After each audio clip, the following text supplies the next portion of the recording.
आज हम बात करेंगे थर्ड हाउस का लॉर्ड। थर्ड हाउस का लॉर्ड सभी भावों में पराक्रम भाव का मालिक तीसरा घर होता है। पराक्रमी आपको कितना, कम्युनिकेशन पावर आपका कैसा रहेगा, स्ट्रेंथ लेवल आपका कैसा रहेगा, कॉन्फिडेंस पावर आपका कैसा रहेगा, हार्ड वर्क आप कितना कर सकते हो, डिसीजन पावर आपका कितना और फ्रेंडशिप सर्किल आपका कैसा रहेगा, वो तीसरे घर से देखा जाता है। और सभी भावों में अगर तीसरे घर का लॉर्ड जो भी बनता हो, मंगल बुध शुक्र शनि जो भी बनता हो, वह लॉर्ड आपके सभी भावों में कैसा फल देगा उसके बारे में बताने जा रहा हूँ। और गोचर में भी कैसा फल देता है उसके बारे में बताऊंगा, इसलिए ध्यान रखना, इस वीडियो को अंत तक देखना है और समझना है, अच्छे से जानना है। काफ़ी अच्छी जानकारी आपको देने वाला हूँ तीसरे घर के बारे में। थर्ड हाउस का लॉर्ड सभी भावों में आपको क्या फल देगा उसके बारे में। काल पुरुष की कुंडली में यहाँ पर वैसे मिथुन राशि होती है, उसका मालिक बुध ग्रह बनता है, इसलिए बुध ग्रह को भी देखा जाता है तीसरे घर के लिए। और कारक ग्रह जो होता है, छोटे भाई बहनों का कारक ग्रह होता है थर्ड हाउस। छोटे भाई बहन का कारक होता है थर्ड हाउस और उसका कारक होता है मंगल। तो मंगल को भी इस कुंडली के अंदर देखा जाता है। लेकिन थर्ड हाउस का लॉर्ड आपका, थर्ड हाउस का लॉर्ड कहाँ पर बैठा है, उसका रिजल्ट आपको क्या मिलेगा उसके बारे में बता रहा हूं, तो इसलिए इस वीडियो को अंत तक देखिएगा। अगर थर्ड हाउस का लॉर्ड अगर मान लो आपका शनि बनता है या सूर्य बनता है या मंगल बनता है या बुध बनता है, कोई भी ग्रह बनता है और वो लगन में बैठ जाए, लगन में बैठ जाए, तीसरे घर का मालिक अगर लगन में बैठ जाए तो आपको क्या फल देगा उसके बारे में बता रहा हूँ। उसके बाद सेकंड हाउस थर्ड हाउस सभी के बारे में बताऊंगा। तो लगन में बैठ जाने, तृतीय भाव का स्वामी अर्थात तृतीय लगन में हो तो ऐसा ज़्यादा कठिन से कठिन समय आने पर भी घबराता नहीं है, क्योंकि कॉन्फिडेंस पावर काफ़ी ज़्यादा अच्छा हो जाता है, पराक्रमी बहुत अच्छा हो जाता है, पराक्रम हो जाता है, उसके अंदर बहुत कम्युनिकेशन करने का तरीका बहुत अच्छा, स्ट्रेंथ लेवल उसका बढ़ जाता है। मतलब जैसे बॉडी की इम्यूनिटी होती है वैसे ही कुंडली की इम्यूनिटी तीसरा घर होता है, पराक्रम जो होता है वो तीसरे घर से देखा जाता है। इसे थर्ड हाउस का लॉर्ड अगर लगन में बैठ जाए तो कभी भी कोई भी दिक्कत समस्या आएगी तो वो घबराएगा नहीं, उसको काफ़ी अच्छा स्ट्रेंथ लेवल रहेगा, कॉन्फिडेंस पावर काफ़ी ज़्यादा अच्छा रहेगा। कठोर परिश्रम व मेहनती होगा, ऐसा जातक लगातार अपनी उन्नति के लिए प्रयत्न करता रहेगा। ऐसे जातक अल्प शिक्षित होते हैं किंतु दूरदर्शी और बुद्धिमान होते हैं। यह जातक ऐसे स्थान पर नौकरी अथवा कार्य करना अच्छा समझते हैं जहां पुरुष और साहस को महत्व दिया जाता है, क्योंकि यहाँ पर सेनापति का रोल जो मंगल पैदा करता है तीसरे घर का कारक ग्रह, वही यहाँ पर लगन में बैठ जाने से वो ये चाहता है पुरुषों की साहस को समझे और वहाँ पर उसको उन्नति दे, तरक्की दे, वे उसी जगह वो काम करना अपना सफल मानता है। ऐसे जातक आपको पता है नौकरी अथवा कार्य करना जहाँ बहुत अच्छा समझते हैं, जहाँ पर उनको महत्व दिया जाता है। उपरोक्त लाभ जातक को जब मिलते हैं जब तृतीय लगन में बलवान अथवा शुभ प्रभाव में हो। यदि तृतीय लगन में पाप प्रभाव में होगा अथवा निर्बल होगा अथवा अशुभ होगा, ऐसा जातक अधिक बोलने वाला, बात बात पर बहस करने वाला, जिद्दी, अपने मित्रों व रिश्तेदारों से द्वेष रखने वाला, उनसे लड़ाई झगड़ा करने वाला, मित्र व संबंधियों में धोखा करने वाला, दूसरों की चापलूसी करने वाला होता है। तो इस चीज़ का ध्यान रखें। अगर मान लो ये अशुभ हुआ, राहु केतु की दृष्टि में हुआ, राहु केतु के साथ हुआ और तृतीय बहुत ही दूषित हो गया, निर्बल हो गया, उसकी डिग्री कम हुई, तो आपको अच्छे रिजल्ट नहीं देगा। वह बहुत बात करने वाला होगा और बहस जिद्द करने वाला होगा और मित्रों से द्वेष रखने वाला होगा, रिश्तेदारों से भी लड़ाई झगड़ा करने वाला होगा। अब बात करते हैं तृतीय भाव का मालिक अगर आपके सेकेंड हाउस में बैठ जाए, दूसरे आपके परिवार भाव में अगर बैठ जाए, परिवार और कुटुंब भाव में अगर तृतीय का मालिक बैठ जाए तो आपको क्या फल देगा। यदि तृतीय भाव का स्वामी दूसरे भाव परिवार धन कुटुंब परिवार के अंदर बैठ जाए तो जातक अल्प आयु वाला होता है, भीख मांगकर भी कभी कभी गुजारा व निर्धन कहलाता है, क्योंकि वह गरीब कहलाता है। इसलिए क्योंकि देखिए ये तीसरा घर का पराक्रम अपने से 12वां बेटा है, इसको ठीक से समझिए। देखिए तीसरा घर का पराक्रम अपने से 12वां बेटा है, मतलब उसका पराक्रम बहुत कमजोर हो जाएगा, क्योंकि यहाँ पर तृतीय भाव का मालिक यहाँ पर लगन में बैठा था तो अपने से एकादश मतलब अपने पराक्रम से लाभ उठाएगा। लेकिन यहाँ पर 12वां जितना पराक्रम करेगा उतना खर्च हो जाएगा और उसको रिजल्ट पॉजिटिव नहीं मिलेंगे, इसलिए वह निर्धन कहलाएगा। बहुत ज़्यादा मेहनत करना पड़ेगा फिर जाके रिजल्ट मिलेगा। अति ज़्यादा 10 गुना मेहनत करेंगे तब 1 गुना आपको मेहनत का रिजल्ट मिलता है। और बहुत बार ऐसा होता है वो निर्धनता में आ जाता है, बहुत गरीबी में रहता है, ऐसे ज़्यादा अपना विरोध करता रहता है, विरोध होता है तो उनको बहुत ज़्यादा दिक्कत समस्या होती है। और धन भाव में अर्थात अपने भाव में द्वादश भाव में होने के कारण द्वादश भाव की स्थिति अनिष्ट फल देने वाली होती है। यह ध्यान रखना, अपने से 12वां ग्रह कोई भी होगा तो वह अपने से गलत और अच्छे रिजल्ट नहीं देगा। बात करते हैं तृतीय भाव का मालिक अगर तृतीय स्थान में थर्ड हाउस में हो तो आपको क्या रिजल्ट देगा। तृतीय भाव का स्वामी यदि आपका तृतीय भाव में ही हो तो आपको सबसे ज़्यादा अच्छा रिजल्ट देगा, क्योंकि यहाँ पराक्रम भाव का मालिक एक्टिवेट हो जाता है, स्वग्रही होकर शुभ होता है। ऐसा जातक को परिवार और समाज में आदरणीय दृष्टि से देखा जाता है, आदर मिलता है, सभ्य मिलता है, उच्च स्तर के लोग उसके मित्र होते हैं, विद्वान लोग उनके मित्र होते हैं, क्योंकि तीसरे धार्मिक लोग इनके मित्र होते हैं, क्योंकि तीसरे घर से सातवीं दृष्टि धर्म भाव के धार्मिक लोगों से मित्रता बनेगी, विद्वान लोगों से मित्रता बनेगी, विदेशी लोगों से मित्रता बनेगी और अच्छे लोगों से मित्रता बनेगी। तो तीसरे घर में काफ़ी ज़्यादा अच्छा रिजल्ट देता है आपको। ऐसा जातक पूर्ण रूप से अपने भाइयों को सुख भोगता है, धनवान होता है, पुत्रवान होता है, धैर्यवान होता है। ऐसा जातक को अपने बच्चों से यश व सम्मान की प्राप्ति होती है। जातक के आय के अनेक साधन होते हैं, ईश्वर भक्त। ऐसा जातक विद्वानों का सम्मान करने वाला, सभी सुख सुविधाओं को भोगने वाला संपन्न जातक होता है। ऐसा जातक बहुत ज़्यादा तरक्की करता है, अपने जो उसका सपना होता है, जो उसके ख्वाब होते हैं, सारे वो पूर्ण अपने पराक्रम के द्वारा अपना भाग्य को चमका लेता है। अब बात करते हैं थर्ड हाउस का लॉर्ड अगर चतुर्थ भाव में हो तो आपको क्या रिजल्ट देगा। यदि आपका तीसरे घर का मालिक चतुर्थ भाव में हो तो जातक को सौतेली माँ मिलती है। ऐसे जातक दुखी, झगड़ालू जीवन साथी वाला, पिता के धन को नाश करने वाला अथवा व्यर्थ खर्च करने वाला हो सकता है। ऐसे जातक को यश व कीर्ति नहीं मिलती है, परिवार के लोगों से उसकी नहीं बनती है, तो झगड़ा होता रहता है, परिवार के लोगों से झगड़ा होता रहता है। यदि तृतीय शुभ प्रभाव में बलवान होकर रहे तो इन सब फलों में कमी आ सकती है। अब बात करते हैं यदि तृतीय आपके पंचम भाव में है तो आपको क्या रिजल्ट देगा। यदि तृतीय शुभ प्रभाव में बलवान होकर पंचम भाव में हो तो ऐसा जातक बुद्धिमान, धनवान, पुत्रों से यश व सुख पाने वाला होता है। ऐसा जातक धर्म पर चलने वाला, परिवार में मित्रों का सहयोगी तथा पराक्रमी होता है, परोपकारी होता है। यदि तृतीय का स्वामी ग्रह पंचम भाव में अर्थात पुत्र भाव में निर्बल अथवा पाप प्रभाव में, राहु केतु की दृष्टि में, शनि की दृष्टि में हो तो उसके पुत्र उसका विरोध करते हैं, पिता पुत्र में आपस में नहीं बनती है। जातक के अपने पुत्रों के कारण जीवन में अंतिम समय में बहुत कष्ट उठाना पड़ सकता है। ऐसा जातक अपने पति अथवा पत्नी से भी नहीं बनती है, अतः दाम्पत्य जीवन दुख में रहता है। ये चीज का ध्यान रखना।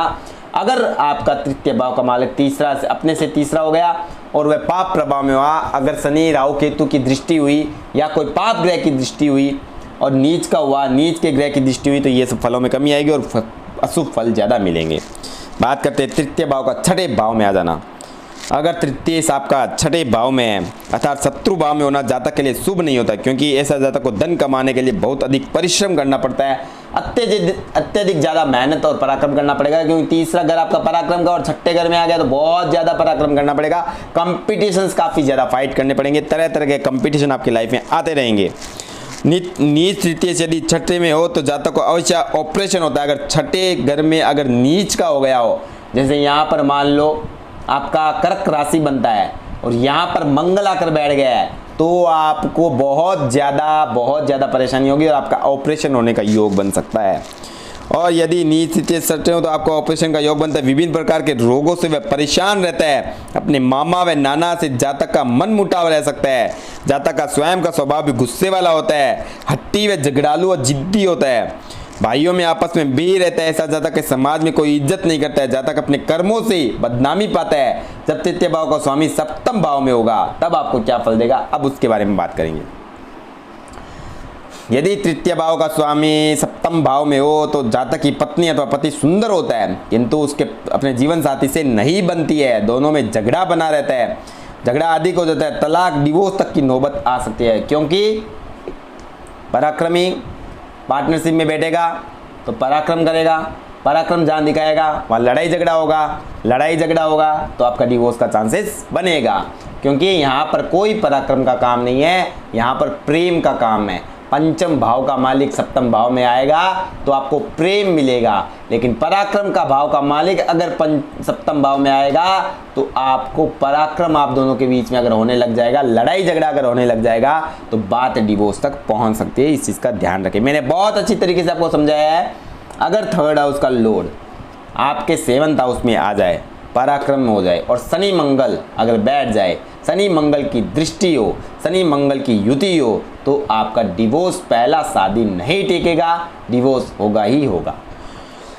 अब बात करते हैं अगर आपका तीसरे हाउस का मालिक आठवें घर में हो, तृतीय भाव अष्टम भाव अर्थात आयु भाव में जाने जातक अपनी समाज अथवा जाति में आदर की दृष्टि से देखा जाता है। ऐसा जातक न्याय विभाग में कार्य करता है अथवा फौजीदारी के मुकदमों का वकील होता है। भाई से सुख जातक को पूर्ण मिलता है, मित्र आदि से स्नेह रखने वाला ऐसा जातक धन में संपन्न होता है। यदि तृतीय अष्टम भाव में पापी होकर अथवा नीच होकर बैठा हो तो फल अशुभ मिलते हैं, विवाह होना असंभव हो जाता है। यदि विवाह हो जाए तो विवाह बाद जीवन नरक तुल्य हो जाता है। भाइयों की मृत्यु का दुख देखना पड़ सकता है, परिवार से नहीं बनती है।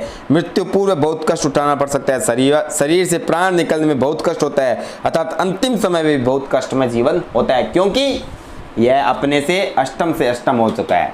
अपने से अष्टम हो गया, मतलब पराक्रम से पराक्रम, बहुत ज़्यादा पराक्रम करना पड़ेगा, बहुत ज़्यादा कंपटीशंस लड़ने पड़ेंगे अगर गलत राशि में या गलत घर में आकर बैठ गया तो। लेकिन यहाँ पर धन भी बहुत अच्छा कमाएगा और बहुत ज़्यादा नेम फेम भी उसको मिलेगी, और आयु भी ऐसे लोगों की बढ़ी हुई रहती है, बहुत अच्छी आयु होती है। अब बात करते हैं तृतीय भाव का मालिक अगर नवम भाव में हो तो। यदि तृतीय भाव का स्वामी भाग्य भाव में शुभ होकर विराजे तो ऐसा जातक भाग्यशाली होता है। अपने पराक्रम से भाग्य को चमकाएगा, अपने कॉन्फिडेंस से अपने भाग्य को चमकाएगा, अपने मेहनत से सब चीज़ वो हासिल करेगा जो उसको चाहिए। और तृतीय भाव का स्वामी आपके विवाह उपरांत, मतलब तीसरे भाव का मालिक अगर यहाँ पे नवम भाव में हो, भाग्य भाव में हो, तो विवाह के बाद उनका भाग्योदय हो जाता है। जीवन साथी सभ्य सुशील मिलता है, अथवा जो भी है पत्नी हो तो पति है तो उसको पत्नी बहुत सभ्य सुशील मिलेगी, बहुत सुंदर मिलेगी, और पति है तो उसको पत्नी बहुत सुंदर और सुशील मिलेगी। अथवा जातक का जीवन साथी उसके उन्नति में सहायक होता है, मतलब सपोर्ट करने वाला होगा, हो सकता है कोई गवर्नमेंट फील्ड में जॉब करने वाला हो सकता है, गवर्नमेंट रिलेटेड काम करने वाला हो सकता है, और उसको सहयोग करेगा और उसका हमेशा साथ देगा। ऐसे जातक को पिता का सुख कम भी मिलता है, मित्र व परिवार के लोग उसके सहायक होते हैं। नवम भाव में अगर नीच का होकर तृतीय अगर होने से, अगर थर्ड हाउस का लॉर्ड नीच का होकर नवम भाव में बैठ गया तो भाग्य में रुकावट आती है, उसको घर को छोड़कर, परिवार को छोड़कर दूर जाना पड़ सकता है, मित्रों से उसकी खटपट बनी रहती है, सभी उससे घृणा करते हैं, जातक दुखी जीवन जीने पर मजबूर हो जाता है, और भाई बंधु उसके सहयोग नहीं करते हैं, अचानक हानि होने के चांसेस बनते हैं, क्योंकि यह अपने से सप्तम हो गया, और जब तृतीय भाव मालिक सप्तम हुआ है तो वो कोई ना कोई हानि जरूर दे सकता है। बात करते हैं तृतीय इसका आपका ये दसम भाव में जानेगा, उसमें आपको क्या रिजल्ट मिलेगा। जिस जातक के दसम भाव में तृतीय शुभ होकर अथवा उच्च होकर बैठा हो तो उस जातक को सभी सुख सुविधा जीवन में मिलती है। ऐसा जातक अपनी मेहनत से, अपने पराक्रम से, अपने बलबुत्ते से, अपनी सूझबूझ से काफ़ी ज़्यादा धनवान बनता है, और बहुत ज़्यादा अच्छे रिजल्ट उसको मिलते हैं, बहुत ज़्यादा उसको अच्छे रिजल्ट मिलते हैं, उसको हर तरह का फ़ायदा उसको लाइफ में होता रहता है। और उनको हमेशा दसम भाव में उसको काफ़ी ज़्यादा राजकीय नौकरी में उसको अच्छा स्थान मिलता है, राजकीय नौकरी में भी उसको बहुत अच्छा स्थान मिलता है, गवर्नमेंट फील्ड में भी काफ़ी ज़्यादा अच्छा उसको स्थान मिलता है। जातक का जीवन साथी उसके प्रति समर्पित, पढ़ा लिखा और उसका सहयोगी होता है। ऐसा जातक का दाम्पत्य जीवन सफल कहा जा सकता है, और पिता व माँ की सेवा में रत ऐसा जातक सफल जीवन जीता है। यदि दसम भाव में तृतीय नीच पापी होकर विराजमान हो तो ऐसे जातक का जीवन साथी झगड़ालू, हट्टी व जिद्दी हो सकता है। पति पत्नी में कभी कभी लड़ाई होती रहती है, लड़ाई झगड़े चलते रहते हैं, जातक मानसिक रूप से परेशान हो सकता है। नीच अथवा पापी अथवा निर्बल तृतीय दसम भाव में अच्छे फल नहीं देता है, ध्यान रखना। बात करते हैं 11वें भाव में, लाभ भाव में तृतीय स्थान का मालिक आपको क्या देगा रिजल्ट। तृतीय का आय भाव में होना तथा अर्थात एकादश भाव में जाने पर जातक कर्मठ एवं साहसी होते हुए दुर्भाग्य का मारा होता है। ऐसा जातक को भाग्य का साथ नहीं मिलता है, लोग उसे मूर्ख कहते हैं, वह उसको बहुत ज़्यादा अत्यधिक मेहनत करनी पड़ती है। ऐसा जातक अत्यधिक भोगी और कामी होता है, पर स्त्री अथवा पर पुरुष के पीछे अपनी काम वासना को शांत करने के लिए घूमता रहता है। ऐसे जातक को वह उसकी आय से अधिक होता है। आर्थिक संकट हमेशा बना रहता है, ऐसे जातक का व्यय उसकी आय से अधिक होता है। आर्थिक संकट हमेशा बना रहता है, भूख मरने तक की नौबत आ सकती है। परिवार के सदस्य, मित्र आदि जातक उसकी मदद तक नहीं करते हैं अगर तीसरे भाव का मालिक 11वें भाव में आ जाए तो। हालांकि प्रॉफिट हाउस में आएगा, प्रॉफिट भी मिलेगा, लेकिन बहुत ज़्यादा दिक्कत समस्या उसको होगी। बात करते हैं तृतीय भाव का मालिक अगर 12वें भाव में चला जाए तो आपको क्या रिजल्ट मिलेगा। यदि तृतीय से आपका द्वादश भाव में हो तो ऐसे जातक को अपने पिता से विरोध रहता है। जातक को पिता के कारण अनेक कष्टों का सामना करना पड़ता है। ऐसा जातक दुष्ट प्रकृति का, हट्टी और जिद्दी होता है। अपने परिवार वालों एवं मित्रों से ऐसे जातक का विरोध होता रहता है। गरीब घर परिवार के लोग उससे परेशान होकर उसे घर से निकाल देते हैं, जिसके कारण जातक को इधर उधर रहना पड़ता है। जातक के जीवन में निरंतर संघर्ष बना रहता है। निरंतर संघर्ष के कारण जीवन साथी का अच्छा एवं मिलनसार मिलता है, लेकिन ससुराल पक्ष से भी सहायता नहीं मिलती। ऐसे जातकों को आर्थिक स्थिति भी सामान्य रहती है, ज़्यादा अच्छी स्थिति नहीं रहती है और बहुत ज़्यादा दिक्कत समस्याएं आती है। तो दोस्तों आज मैंने तीसरे हाउस के बारे में आपको बताया, अब लेके आएंगे सुख भाव का मालिक चौथे घर के बारे में। तो मेरे चैनल को अगर सब्सक्राइब नहीं किया सब्सक्राइब जरूर करो, वीडियो को लाइक नहीं किया तो लाइक करें और वीडियो के नीचे अपना डिटेल डालकर अपनी कुंडली बनवा सकते हो।